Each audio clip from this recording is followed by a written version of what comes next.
why Silicon Valley kicks the butt of Europe, at least in technology.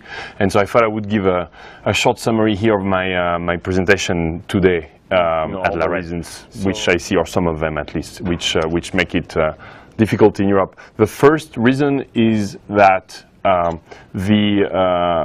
everybody's in one place. So the best internet companies and many of the best people in the world in the tech industry are all in one place, and I've never seen that concentration anywhere in the world of amazing individuals, and that makes it very unique, very tough to very tough to compete. Opening an open door. A lot of more of VCs and seed funding and business angels that helps it, and that's something that some countries like France have done something about by doing tax incentive for people to invest more in startups. But just a fact here, they are also a little bit, I guess, more experienced in terms of coaching entrepreneurs. You don't see some, mistakes which you see in Europe. Sometimes angels taking the entire, too much shares of a company at the beginning, and not leaving enough for the entrepreneur because they give money to it. And I have many examples of that. So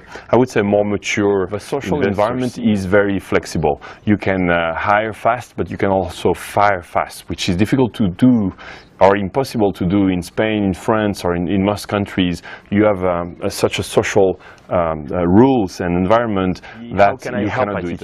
It's very different than here. I would say people trust you more by default. Here in Europe, you can get the trust of someone or a company. It may take years, and then you have it for life. There, it's more like by default. If you say you can do something, they trust you and then give you a contract or give you a partnership or give you. They let you do and trust you. How can I help?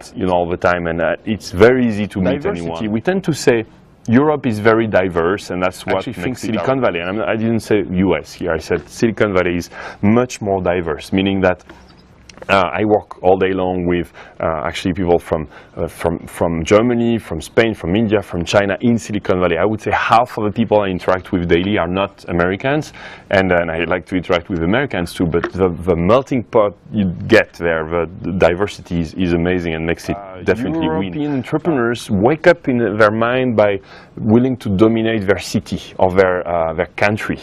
And not globally. And Americans, or in Silicon Valley, you have much more of a, first this huge market, of course, but I think it's a state of mind that people want to dominate the world of, something, a niche, anything, something, right? Well, I made that mistake myself a few times. Here we create a company, and it's more like first to be the leader of Spain. Because you think like this, you talk to people in Paris, and you think like Paris, right? Too much, and it's very difficult to abstract that and think more globally. And Silicon Valley wins because you are surrounded by people who just want to create the leader in the world. This is state of mind. No one can change this for you. You have to change your own state of mind. And copycats is killing Europe innovation. There is too many entrepreneurs who just see something that works in the US and they bring it back and copy it as much as they can. As fast as they can. You should not hire only French people if you're in France, Spaniards if you're in Spain, Germans if you're in Germany, and so on. I think the team, and I'm trying to do this myself, the team has to be multinational, because it's kind of obvious, but it changes everything. If you're an international team, it forces you to think more globally and to execute more globally and to design also your software more globally. Thinking by default in English is very challenging. Think like Marc Simoncini of Mythic, who is in 23 countries, and he wanted to be global day one, right? He didn't want to do a copycat of Match.com. He actually acquired the presence in Europe of Match.com, the dating site, so he kicked their asses. That's a state of mind, I think, to start thinking this way. So find a niche. It can be very small. Innovate. Aim at being the leader of that niche worldwide. World leader of that niche, not Madrid, French, Italy, German, Stockholm, whatever. World leader. I know it sounds difficult, but that's a state of mind.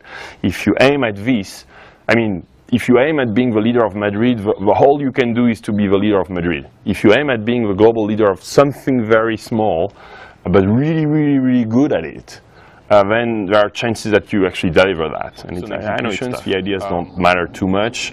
Gather this initial community and iterate as fast as you can.